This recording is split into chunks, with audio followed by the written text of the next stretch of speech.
buzzing, hearts are rushing. Every corner got a love assumption. He wants you bad, wants you to fall. But do you even want him at all? What up, photography gang? It's your boy D with another video. In today's video, we're going to talk about the Sony RX1.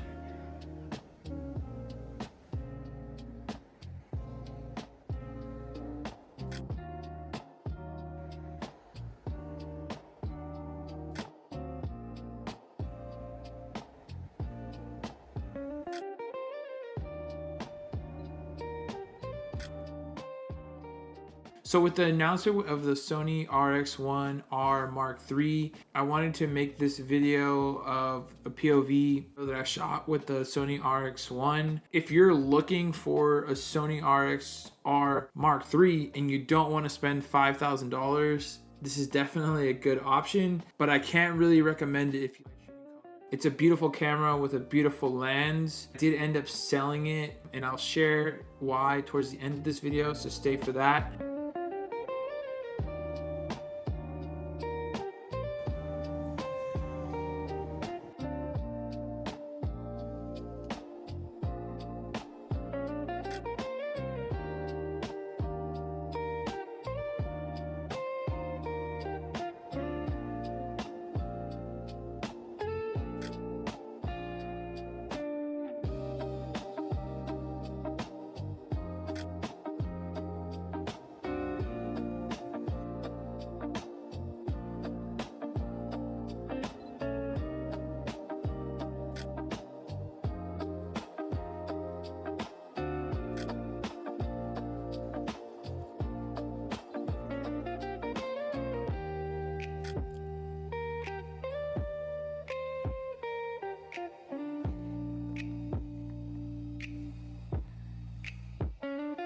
Oh, I did get the photo. That was weird. I got the photo and it died. Whack. So key things that people like about the Sony RX1, it has a 24 megapixel full frame sensor. I don't have it on me because I did end up selling it, but it's about the same size as this LX100 Mark II.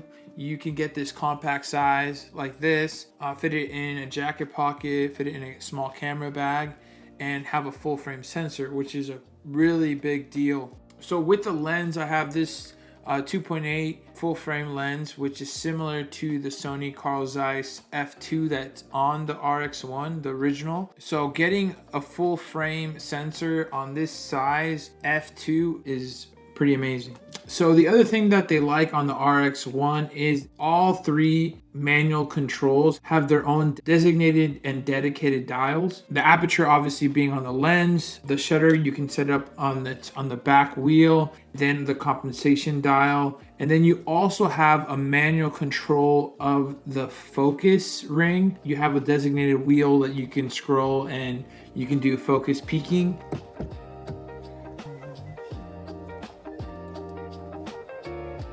I saw this shot earlier. Oh my god. I had to put the day back in, which is whack.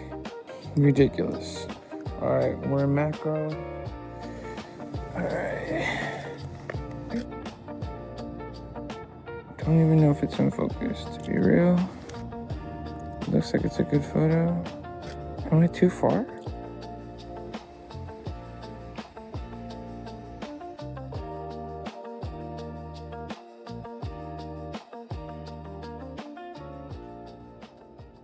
With the Sony RX1, the shooting 35mm is perfect in most situations. I didn't really feel like I was missing anything. I'm already kind of used to it. If anything, I wanted to step back at times. Really rare, but sometimes. But with the 24 megapixel sensor, you have enough to really crop and zoom in, it being a full sensor as well, and not lose a lot of resolution. A lot of cameras that I shoot with are 12 megapixels, 10 megapixels, and do just fine, so cropping 24 megapixels is not a big deal for me. I like the macro mode, but it's one of those things where I'm not really a macro photographer, but just having the feature made me want to test it out, and take macro photos, and I think they came out pretty good.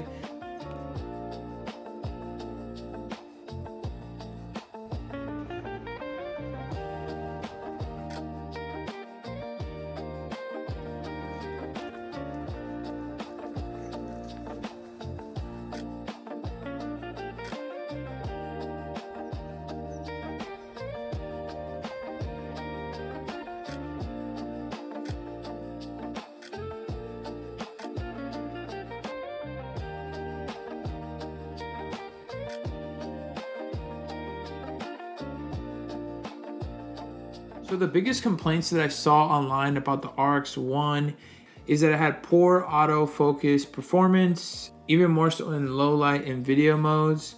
It had poor battery life and the lack of body image stabilization, which to me, as a guy coming from more of a film photography background, I can't really complain about these features like slow autofocus or the video modes, because I don't use these cameras. Like right now I'm using a Sony A7C, but I'm using it to video. Those kind of complaints aren't a big deal to me because I'm not a type of photographer that really depends on super fast shooting or these video modes or the image stabilization. Like I don't even know, is there image stabilization in film cameras? So coming from film photography, I'm just looking for a camera that can give me a similar experience with manual dials and capture memories, capture moments in that similar way, and be a little bit more pocketable.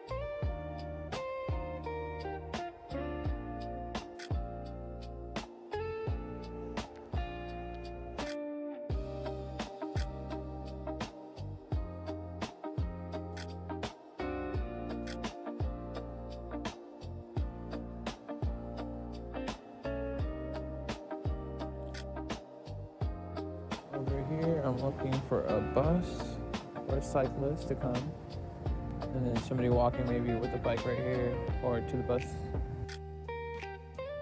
My least favorite feature and part with the Sony RX1 was the inconsistency of the photos. I had a lot of issues with the white balance.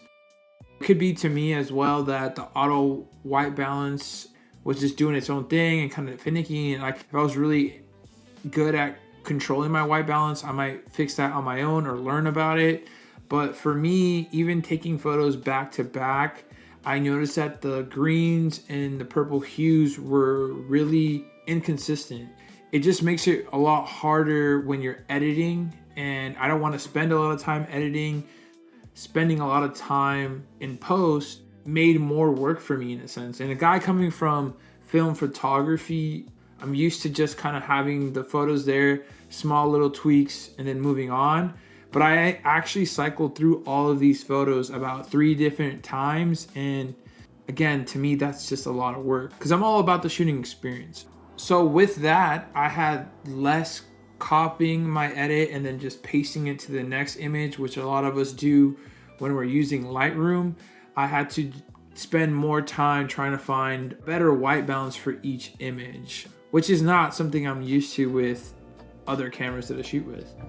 And then right here, I'm waiting for a cool car,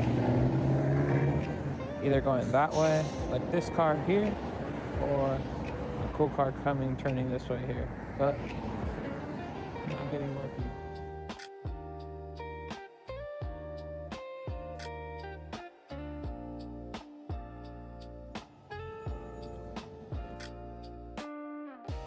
I'm actually more mad that I haven't been able to get a cyclist to just come here. I want a cyclist to end up right here and just snap by.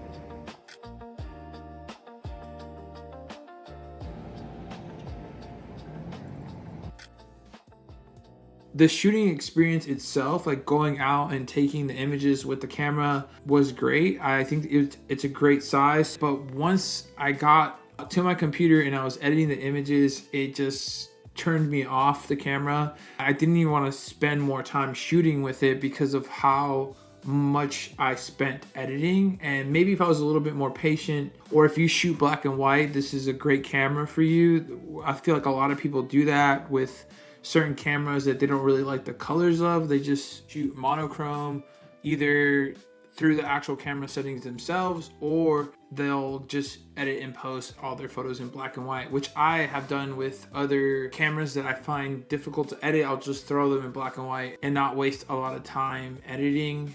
I think it's a lot easier to appreciate moments and not really care too much about like skin tone and the colors.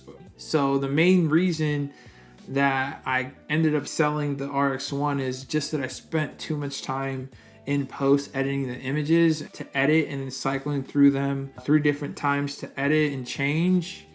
It just, to me, is wasteful. The other reason I sold the RX1 is because I have the RX100 and I also have this f2.8 Carl Zeiss lens that's also 35mm that I can throw on my Sony A7 if I ever do want to do it. But like I said earlier, I don't even bring this camera out to shoot. I mainly use it for video. Those are the main reasons that I sold the camera. I think it's definitely a great camera if you can bypass the tint issue that I had.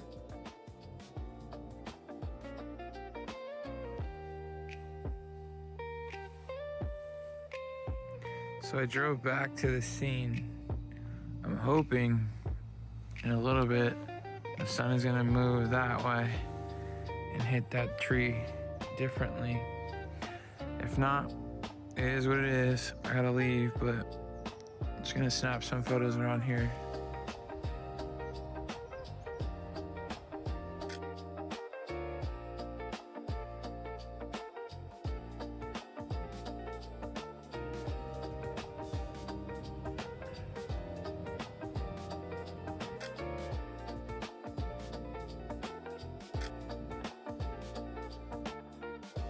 If you're looking for a Sony RX1R Mark III and you don't want to spend $5,000, this is definitely a good option. Even more so if you love to shoot black and white. But I can't really recommend it if you like shooting color. Unless you really want to spend a lot of time editing, or you really like setting up your white balance every single time you go to a new scene or area, then I definitely could recommend it. For all these cameras, I have big hands, so I always get grips. But it's with the grip, it makes it perfect when you're shooting. And you can see in the video, I shoot one-handed with it and everything. So I don't discuss the tech in cameras. I'm not that guy. I kind of more discuss the shooting experience with them, and it was overall great.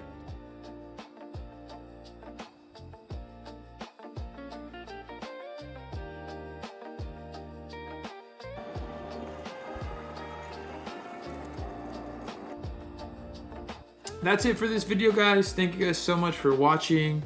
If you like this video, go ahead and hit that like button for me. If you have any questions, suggestions, comment down below. And as always, guys, happy shooting. Happy shooting. Gang, gang. Maybe I'll try to flash. Do I even have a flash? Yes, I do. Sony RX100. As always, guys, happy shooting. Gang, gang.